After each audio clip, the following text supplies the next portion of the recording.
Hey everybody, and thanks for stopping by. My name is Stone Rain Productions, but please feel free to call me SRP if you would like. Just wanted to get this out of the way first. The reason why I don't have my video on the screen like I normally do is because I have a medical condition that is temporary that causes some facial paralysis.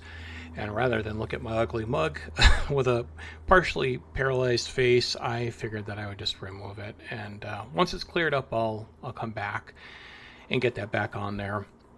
But today I just wanted to bring something kind of simple, a little bit aggro, and just something fun, something I've been having a lot of success with myself, and I just wanted to kind of go with this. Colonel Yularen is a cunning villainy that has the action where we can exhaust him and attack with a unit. Then you may attack with another unit that costs less than that.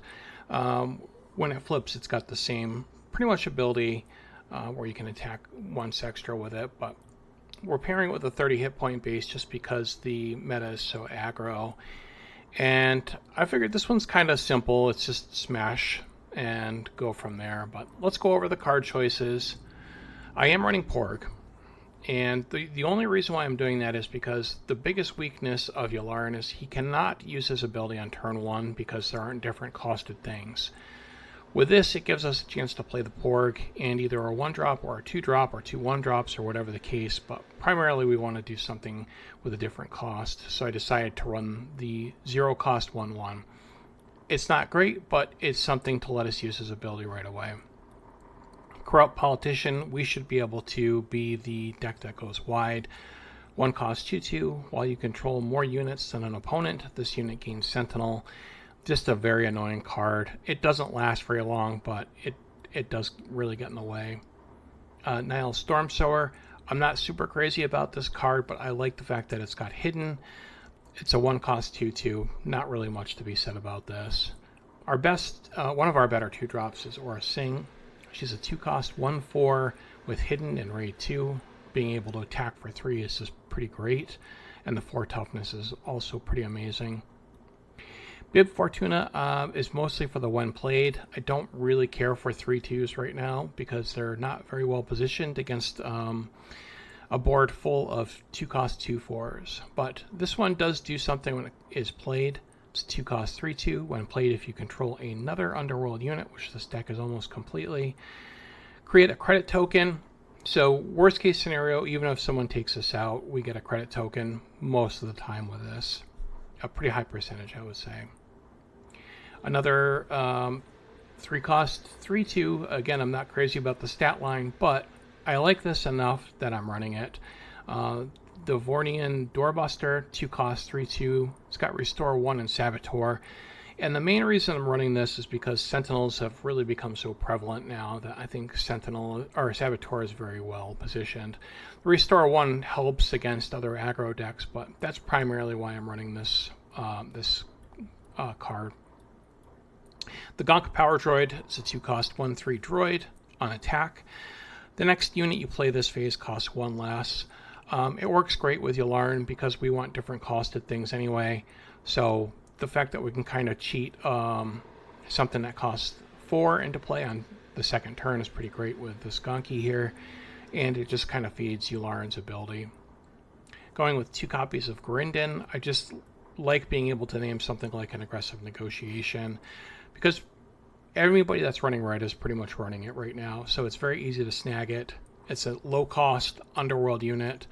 I'm not invested super heavily in this, but I think 2 is a pretty good number from what I've tested.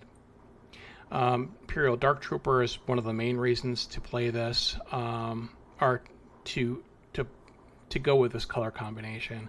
The 2 cost 3/3 I think is pretty well suited right now because the 2/4s are going to have to attack it twice to defeat it if they want to. Not saying that they're going to, but that's just kind of how the math breaks. I'm running 1 copy of Jar Jar Binks. It's a 2 cost 2/1 with plot that has when played, you may give another friendly unit +2/+2 for this phase.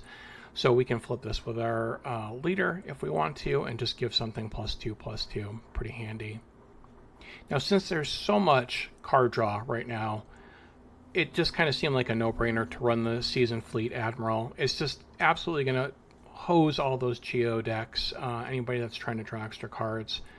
2 cost, 1/4 with Raid 1. When an opponent draws 1 or more cards during the action phase, you may give an experience token to this unit. It's just fantastic. So I think it's extremely well positioned right now, and one of the better reasons to be running Command. Palpatine is another really good card. This helps us go super wide. At 3 cost, it's a 2/2 with plot, and it says when played, if you control a leader unit, create 2 spy tokens and give those tokens Sentinel for this phase. We're just trying to get pretty wide, and I think this card does a fantastic job of doing that. Just gums the board up, and has pretty low investment cost in my opinion. I'm running 3 copies of Contracted Hunter primarily as a removal event. This is going to be defeated at the end of the phase regardless, and a 3 cost 4/4 with Ambush just seems pretty great to get rid of something, especially since we are a unit-based aggro deck. So as I said, when the regroup phase ends, defeat this unit. So it's going to go away either way. So treat this as an event, because that's pretty much what it is. Now, since we're trying to go wide, I wanted to try 2 copies of Darth Treya, and I really like this card with Yularen. It's a 3 cost 2/5, and on attack, you may ready a non-unit leader. So this will allow us to play or activate our Yularen again, and basically cheat on another attack. It's been really cool. I really like this quite a bit, especially once we start getting ahead on units. This card is just awesome with Yularen. Getting in, you attack for 2 and then you attack for 2 again. It's just really good. Can't understate that enough, but I really like this.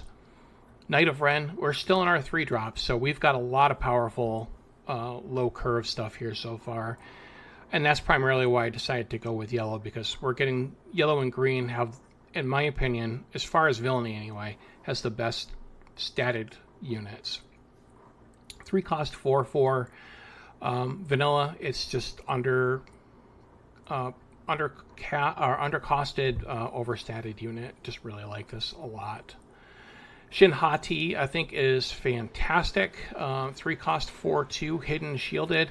Just a fantastic unit. Fits perfectly in this deck. Our curve ends at 4, I believe. Maybe we have 1 or 2 at 5. We'll find out in a second together. I just kind of forgot because I put this list together a while ago, and I had done all my testing on it before I got this illness, so I kind of dropped the ball on some of the info. But I remember Shin has been fantastic. And speaking of fantastic, Qui-Gon is absolutely awesome in this deck, and I just really love this unit. A 4 cost 3/5 Sentinel with a when played and on attack. Look at the top 3 cards of your deck. You may discard one of them, put the rest on top in any order. Card selection is always good, and then we get to choose what we're going to draw for our next draw, essentially, with this. So it's just really good.